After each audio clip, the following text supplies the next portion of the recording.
Bueno, pues gracias de nuevo por la oportunidad de poder compartir la palabra con vosotros y seguimos meditando en este evangelio que nos ha salvado, pero que también nos transforma, y es lo que vamos a ver hoy. Dios siempre que salva, transforma.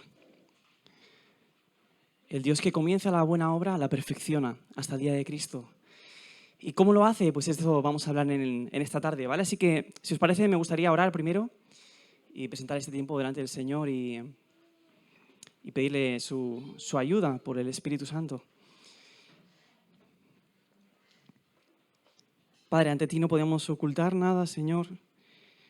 Tú conoces mis intenciones completamente, Señor. Sabes que en mi corazón a veces hay una mezcla de intenciones santas y pecado también. Y te pido, Señor, que pueda predicar delante tuyo, Señor, y también te pedimos que tu palabra haga efecto en nuestros corazones, lo transforme, Señor, y dé vida, Señor, que despierte, Señor, a los dormidos, dé vida a los muertos, Señor, y fortalezca, Señor, a aquellos que están caminando firmes, Señor, en ti. Te pedimos, Señor, que el Espíritu Santo tome el control en este tiempo de lo que se vaya a hablar, Señor, y también de lo que vayamos a recibir, Señor. Haz de nuestros corazones una tierra, Señor, que desee estar empapada, Señor, de tu lluvia. Así que, Padre, nos exponemos delante de ti con el corazón abierto, Señor, y solamente confiando en ti, Señor, pues tú eres el Dios omnipotente. Haz tu obra, Señor, en nombre de Jesús. Amén. Muy bien, pues esta mañana veíamos cómo el Evangelio provee al creyente de una nueva identidad. Estamos en Cristo y esto significa que el pecado ya no nos define, no es quienes somos, ni tus habilidades tampoco te definen, ni tu físico, nada. Lo que te define y tu identidad verdadera es Cristo. Has resucitado con Él, has muerto con Él y ahora estás sentado en lugares celestiales. Él es tu vida. Y puedes decirlo gritando si hace falta, Él es mi vida, es porque es la verdad, es la realidad.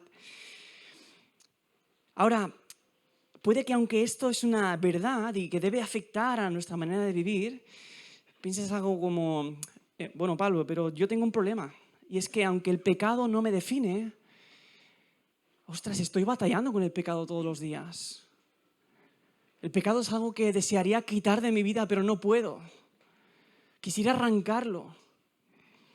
Y de hecho estoy seguro que, si eres como yo, que la persona con la que más batallas en tu vida no son ni tus hijos, ni tus padres si eres adolescente, ni tus amigos en el colegio o profesores, o el pastor de la iglesia, sino uno mismo.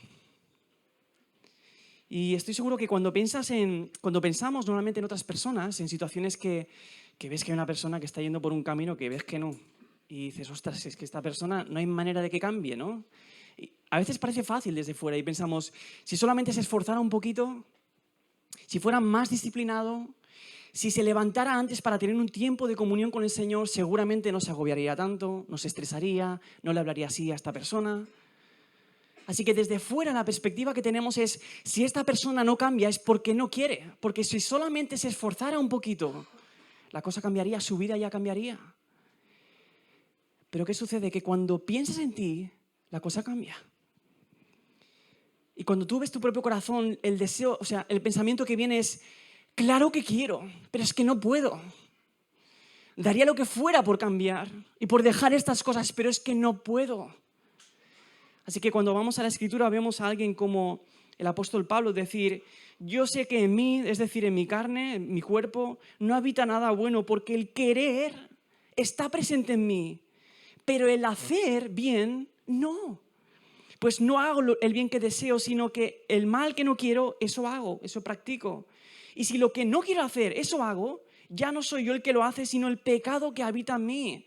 Es decir, hay algo dentro nuestro, por causa de nuestra naturaleza caída en Adán, que es el pecado con el cual lidiamos y luchamos. Así que la sensación es, ojalá pudiera desprenderme de esto ya, ¿no? Como diría Pablo, ¿quién me libertará de este cuerpo de muerte? Deseo ya desprenderme de todo esto. Deseo, claro, lo quiero, claro, salir de todo esto, pero es que no puedo.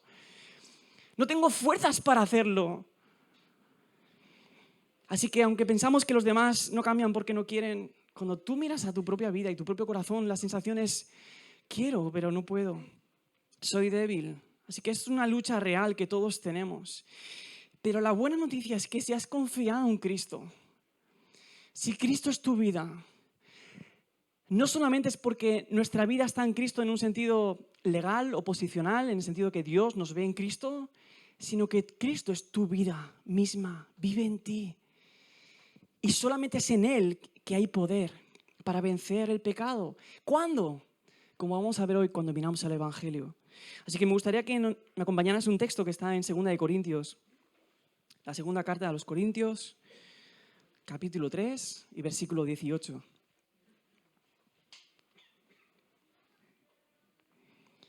Segunda carta a los Corintios 3, 18. Y el Señor así nos dice hoy, dice Pablo, pero nosotros todos, con el rostro descubierto, contemplando como en un espejo la gloria del Señor, estamos siendo transformados en la misma imagen de gloria en gloria, como por el Señor, el Espíritu.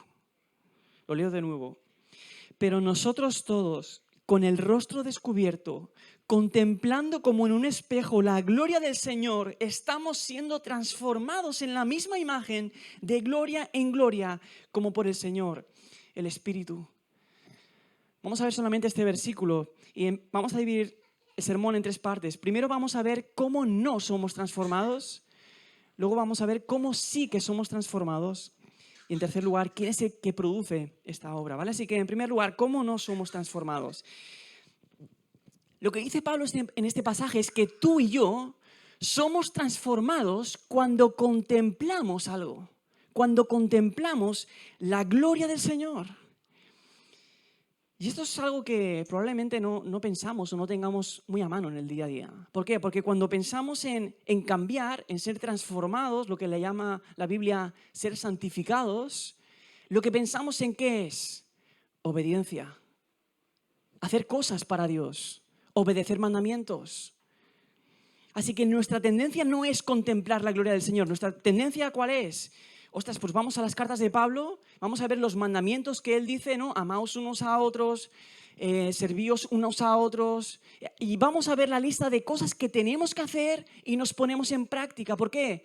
Porque lo que queremos son resultados, queremos ver resultados de nuestra transformación, así que pensamos, quiero cambiar, voy a obedecer y obtendré resultados, voy a mirar, voy a fijarme en ¿qué? En la ley, en los mandamientos.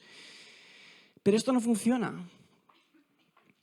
Porque como decíamos, el problema es que no es que no queramos, el problema es que no podemos.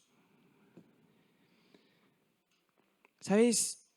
Yo he sufrido mucho de esto y sufro todavía con esta lucha, ¿no? De querer cambiar.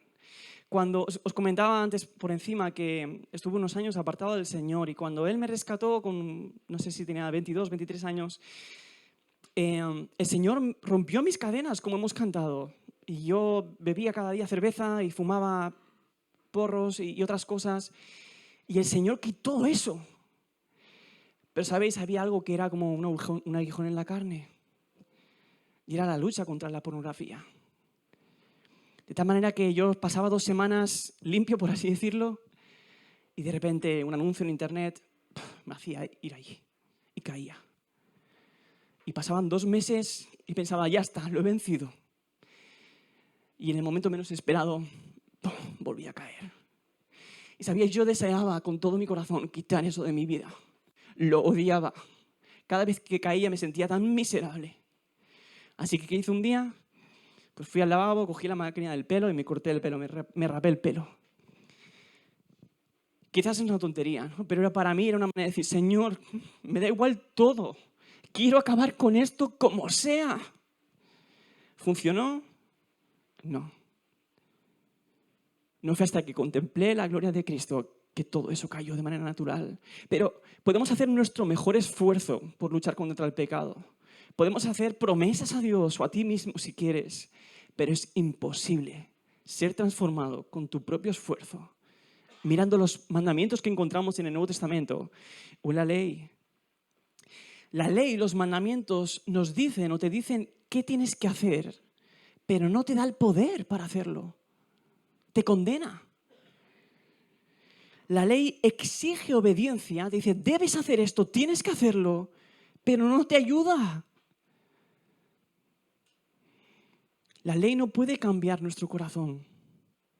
No tiene poder para generar en nuestro corazón una obediencia a Dios libre, gozosa.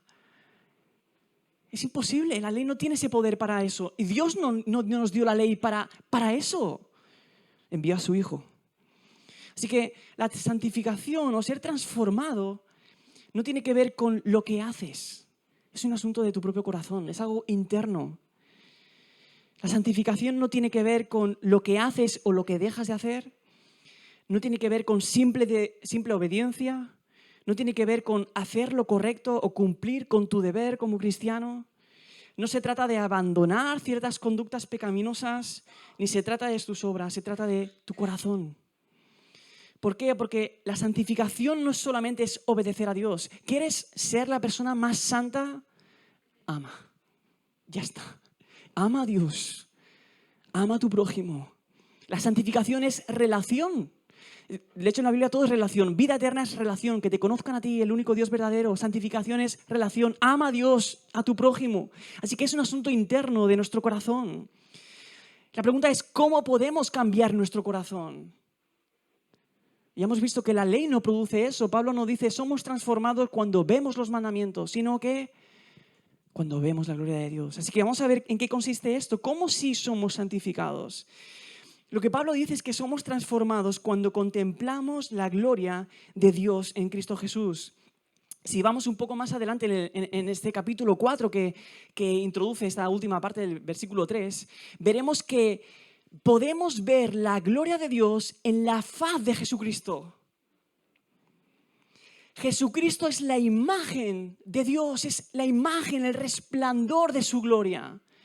Así que cuando Pablo habla del Evangelio, de hecho, lo que dice es que el Evangelio no solamente es el Evangelio de nuestra salvación, el Evangelio es el Evangelio de la gloria de Cristo.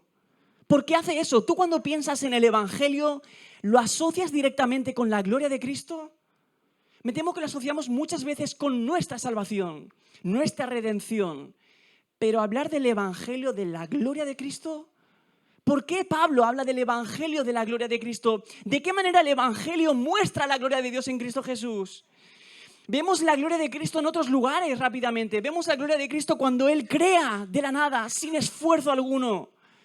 Él es el creador, el sustentador.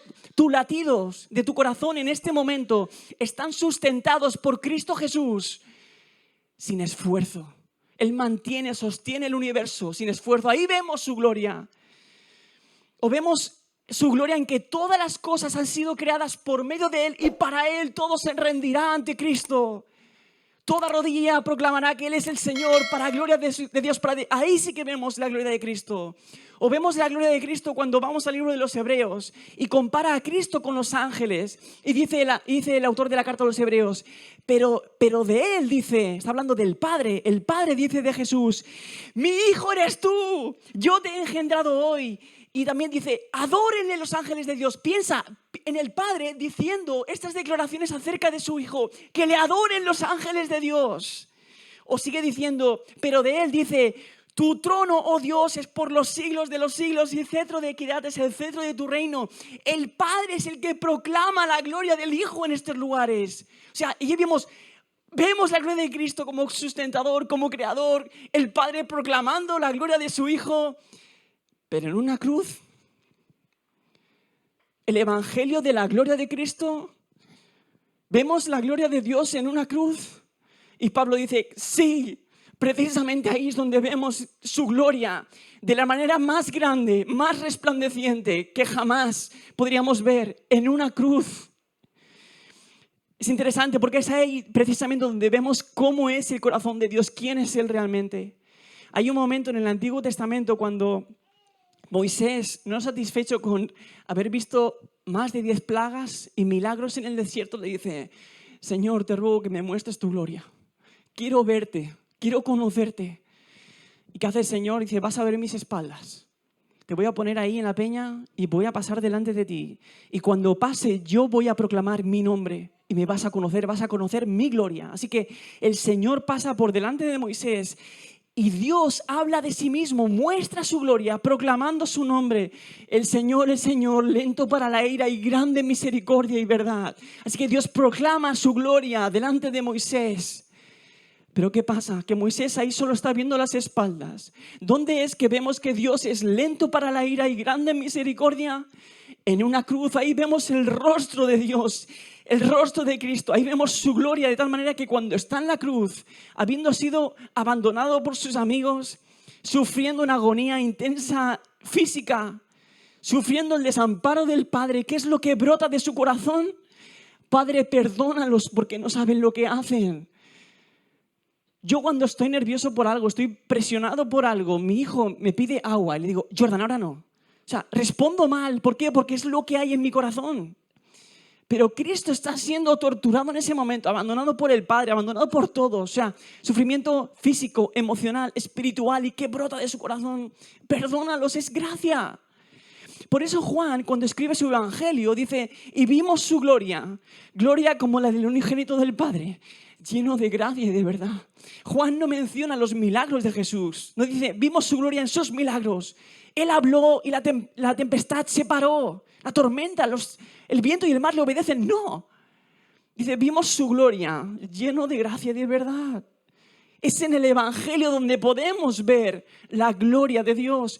Por eso Pablo dice del evangelio que es su tesoro.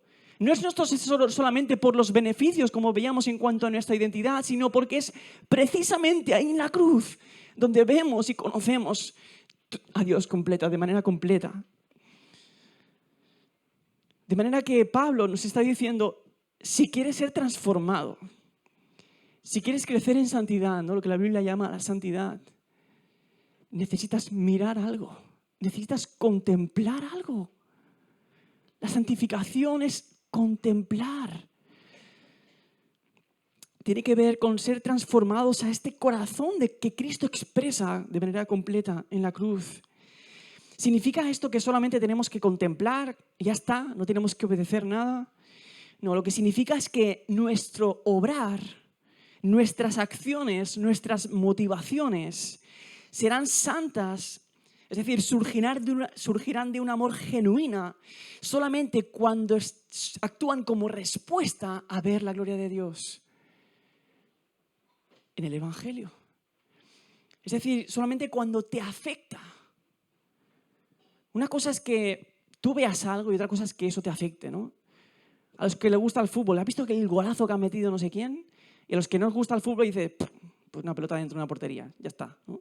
A los que les gusta el arte, ¿no? Puede poner ahí una obra de arte y decir, wow, qué pasada. Y otros decimos, pues le podría haber pintado a mi hijo, ¿no? O sea, la cuestión es esta. Tú sabes, conoces el Evangelio, pero te está afectando. Es algo que dices, ¿qué es esto? Señor, ¿por qué tanto amor? Cuando el creyente contempla la gloria del Señor en el Evangelio, hermanos, no solamente estamos viendo cómo es el corazón de Dios, sino cómo es el corazón de Dios para contigo. Ahí es cuando afecta al Evangelio lo más profundo de tu corazón. Y fíjate que esto de que somos transformados cuando vemos, cuando contemplamos la gloria de Dios, no es un versículo aislado en el Nuevo Testamento. ¿Qué dice Juan? Dice en su primera carta, dice, mirad cuán gran amor nos ha otorgado el Padre para que seamos llamados hijos de Dios. Y eso somos. O sea, Juan está diciéndoles, mirad lo que somos en Cristo. Somos hijos de Dios. ¿Lo habéis visto? ¿Lo habéis contemplado? ¿Sois conscientes de esta realidad? Miradla, atesoradla, porque es la verdad.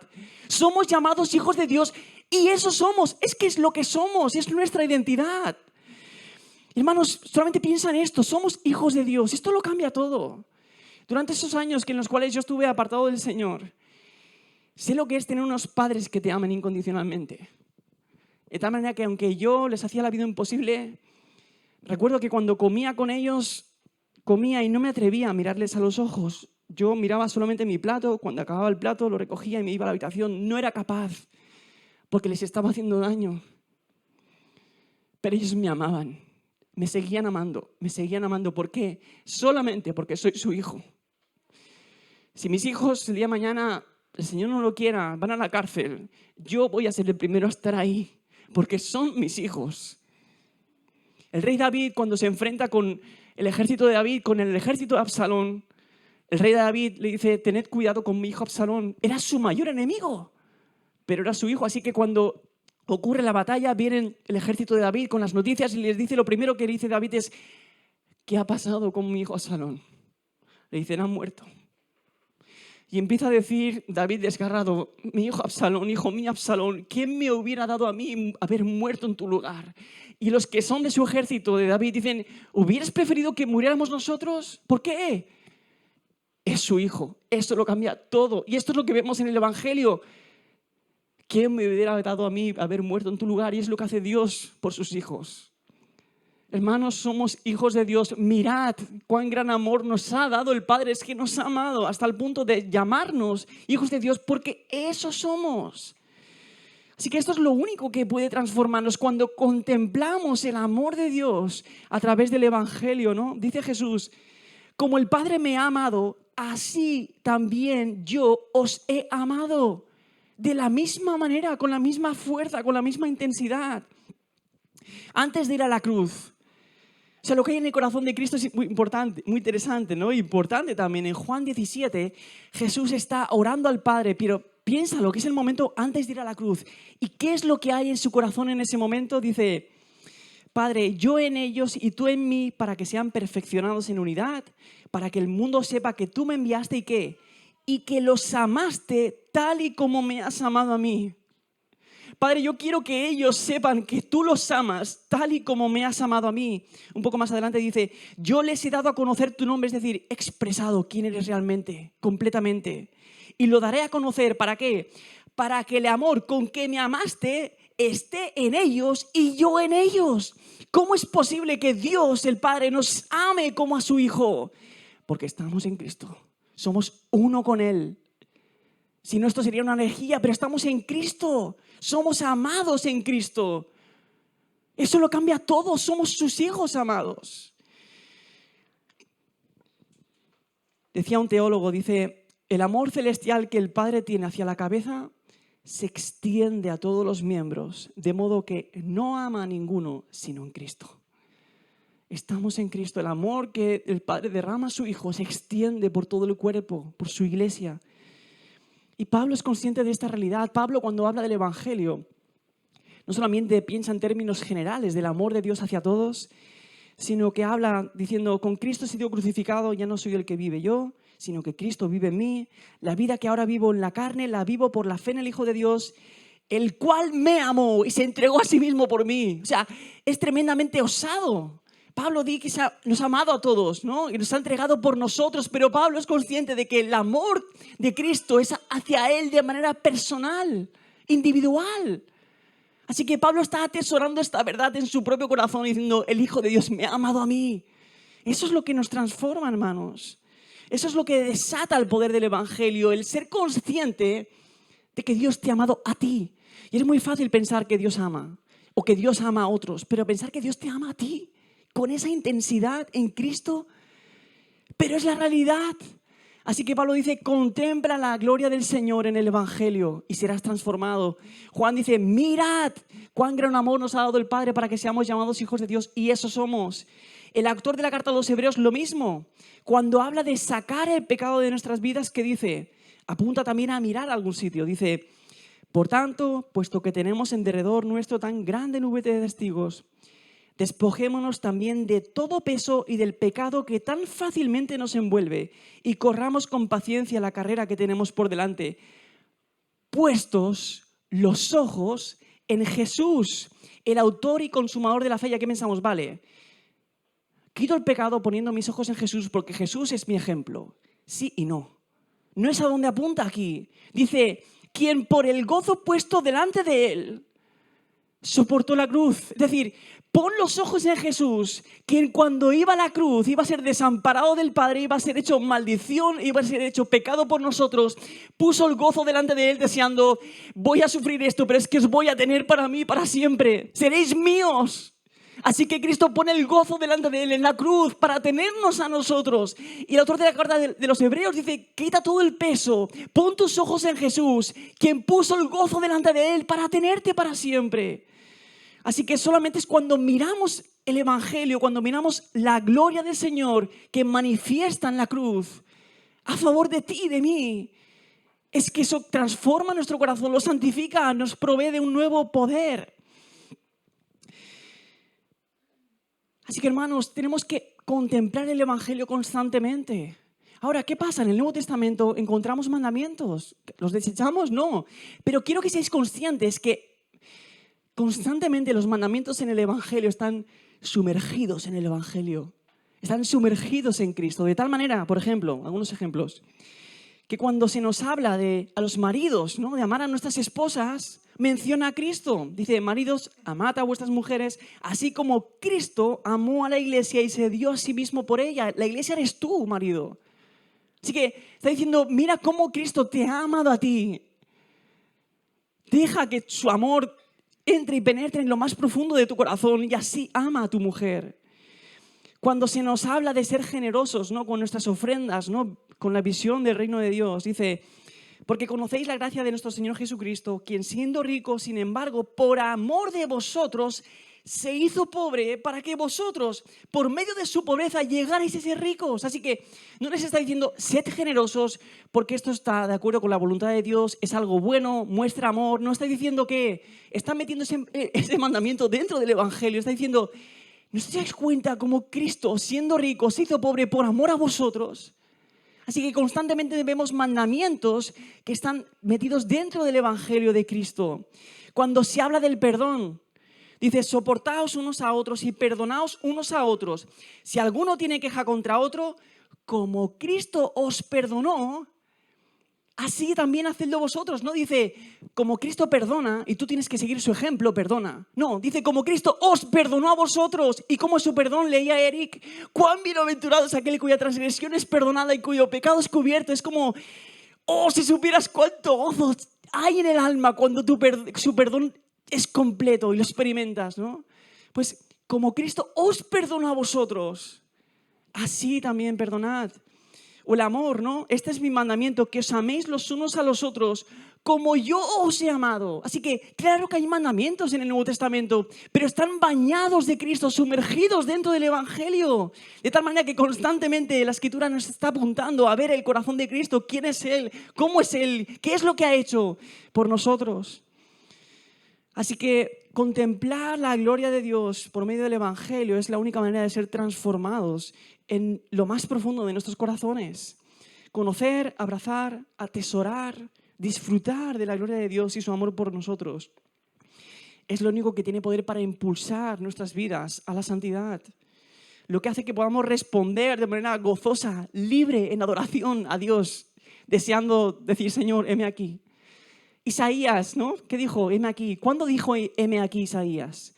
Cuando vio la gloria del Señor, a esos serafines que estaban, ni siquiera, fijaos que los serafines no están proclamando o diciéndole cosas a Dios, sino que se están gritando unos a otros, dice el texto, santo, santo, santo es el Señor Dios Todopoderoso, llena está la tierra de su gloria.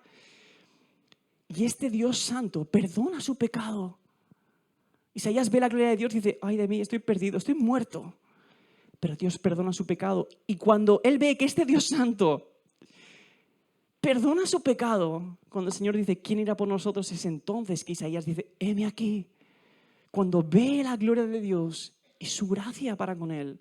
Así que es un patrón que se repite constantemente en la Escritura. Por último, ¿cómo hacemos esto? ¿Quién hace esta obra? Hermanos, el único que puede dar vida al Evangelio en nuestros corazones es Dios, es el Espíritu Santo. Y me temo que a menudo en las iglesias sabemos más del Espíritu Santo por la teología que por nuestra propia experiencia. Y quiero deciros que tu total incapacidad para ser transformado y luchar contra el pecado, tu total debilidad es tu mayor bien. Porque es cuando realmente te rindes ante Dios y dices, Señor, es imposible, yo no puedo, soy débil, que entonces Dios comienza a orar. Es cuando le dejas espacio a Él para que el Espíritu Santo obre. Pablo dice, cuando está hablando del Evangelio, de ver la gloria de Dios en Cristo Jesús, dice, pero tenemos este tesoro Por eso, atesorando el Evangelio, tenemos este tesoro en vasos de barro para que la extraordinaria grandeza del poder sea de Dios y no de nosotros. Es como, Señor, aquí estoy. Yo no puedo, no tengo fuerzas, no puedo hacer nada, no tengo poder en mí mismo, pero estoy en la vida de aquel que es omnipotente y aquel que es un Dios de gracia y que es un Dios de amor. Así que, Señor, aquí estoy, Señor. Obra a través de mí, obra en mí. Es dejar hacer a Dios su obra en nuestros corazones. Es confiar en sus promesas. Señor, tú estás conmigo. Lo sienta o no lo sienta, es la verdad, es la realidad. Y lo creo. Todas las promesas de Dios son verdad, son así y amén en Cristo Jesús. Somos simples ramas de un olivo. Nosotros no podemos producir fruto, es la vid verdadera la que produce. Nuestra labor, ¿cuál es? Permanecer ahí, permanecer. Y a veces pasa el invierno y no hay fruto en invierno. Pasa el otoño, pero luego llega la primavera. Y el Señor da su fruto a su tiempo. Aquellos que están esperando en Dios, que están descansando en Él, no mirando internamente a ver si ha cambiado o no, confiando, dejando todo el peso en este Dios que nos transforma por su Espíritu. Es la obra del Espíritu dar a conocer el rostro de Dios. Esto es algo que ya vemos en el Antiguo Testamento. El Espíritu Santo es Dios expresándose a sí mismo para que le podamos ver. Es quien nos da a conocer su rostro, es quien nos da a conocer a sí mismo, es quien quita el velo para que podamos ver el rostro de Dios cara a cara. En el 2018 estuve de viaje, lejos en Estados Unidos, y recuerdo cuando era la primera vez que yo salía tan lejos solo, y sin mi mujer. En aquel momento estaba Joy, era muy pequeña, tenía meses, y entonces, ¿qué hacía por las noches? Pues estaba tumbado en el hotel, en la cama, viendo fotos de mi hija y de mi mujer, ¿no? Quería ver sus rostros. Y recuerdo cuando volví al aeropuerto en Barcelona, ¿sabéis ese momento cuando ya tienes la maleta en la mano? Que estás a punto de salir donde está toda la gente esperando ahí, ¿no? Cada uno a veces con carteles, ¿no? Otros, la familia, ¿no? Que desea verte, ¿no? Pues iba caminando por ahí esperando ver el rostro de mi mujer y de mi hija. Era todo lo que quería. Y me acuerdo que yo era tan pequeña que era como raro al principio, no me abrazó directamente, ¿no? Con mi mujer solamente vernos, ya está. Ver su rostro, ya sabía todo. Y era todo lo que necesitaba verla. Pues el Espíritu Santo, permitidme la expresión, es como esas puertas, ¿no? Automáticas que se abren y de repente te permiten ver el rostro de Dios. Esa es la obra del Espíritu Santo, quitar el velo para que puedas contemplarle. Así que la pregunta es, ¿tú has contemplado la gloria de Dios en Cristo Jesús? Es un lenguaje quizás muy teológico, pero ¿has visto la belleza que hay en la cruz? ¿Te impresiona? ¿Te asombra? Es decir, podemos orar, Señor, no podemos decirlo con palabras, cuánto amor tienes por nosotros y frases de ese tipo, pero ¿realmente tu corazón está quebrantado al pensar en el amor de Dios por ti? ¿Que es tan real? ¿Te asombra? Esa es la obra del Espíritu Santo. Y el Espíritu Santo no hace su obra sin que se establezca una verdadera, íntima y profunda relación contigo. Fijaos, Dios no hace una obra desde el trono haciendo, ya está. Dios viene a morar en nosotros. Dios viene a tener comunión, relación en lo más profundo de quiénes somos. Cristo viene con su Espíritu. Así que lo más grande es que Cristo no solamente es nuestra vida en el cielo, legalmente, posicionalmente estamos en Cristo, sino que es nuestra vida íntima, interna.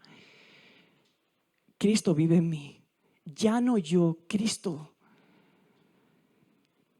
¿Cuál es el problema? Que en ocasiones deseamos que Dios nos libre de ciertos pecados, ¿no? En mi caso, la pornografía en aquel momento, ¿no? El pecado más visible, más grande, el que más me atormentaba.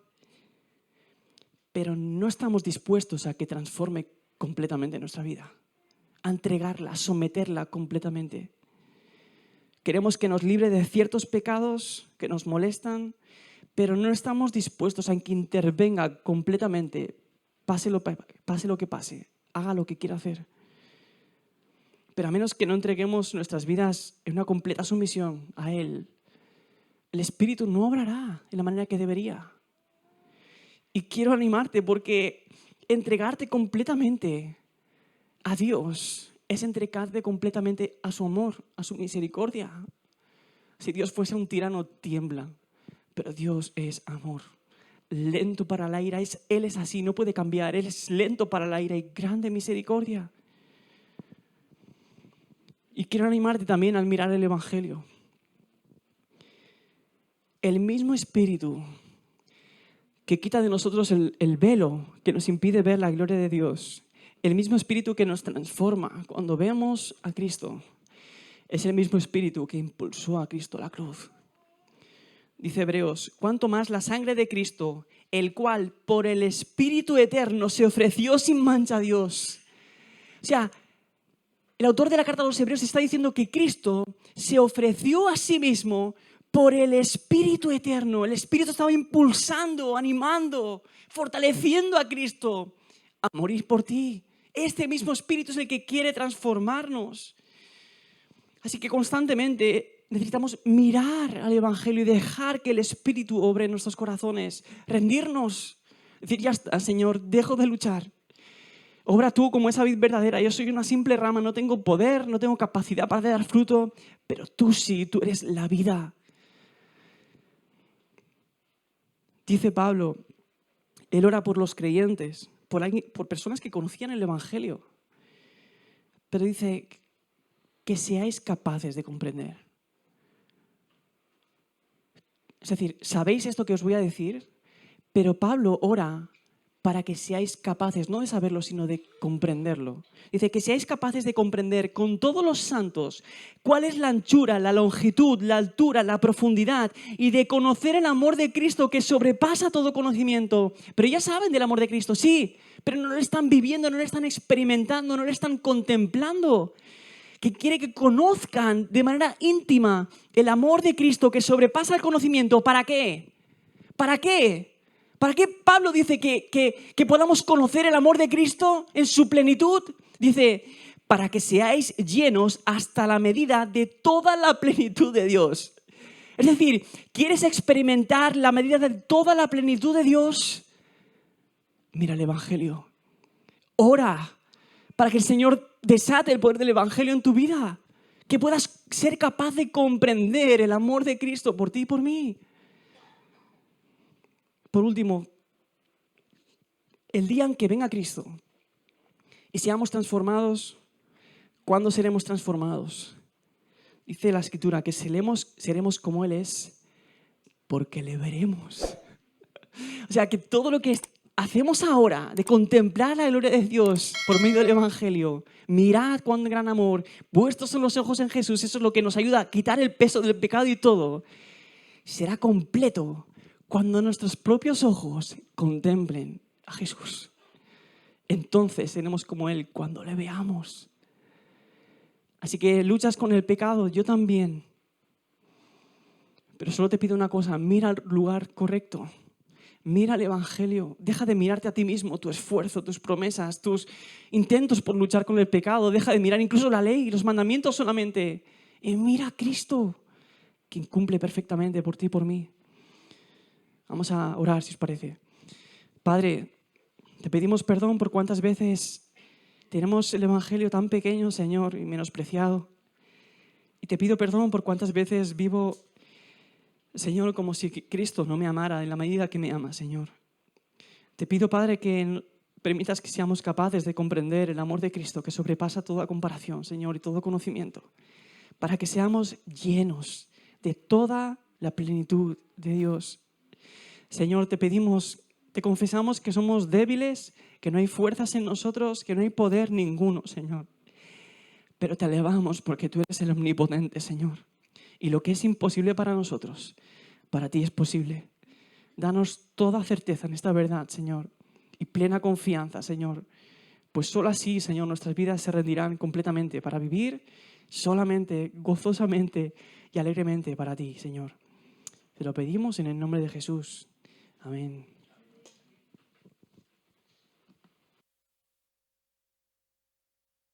mensaje y ahora vamos a responder nosotros también en oración. El Señor nos ha hablado claramente y nos ha recordado dónde está ese poder para nuestra lucha y para vencer al pecado. Así que también, como esta mañana, con libertad, aquellos que os sintáis movidos a ello, podemos ahora orar al Señor.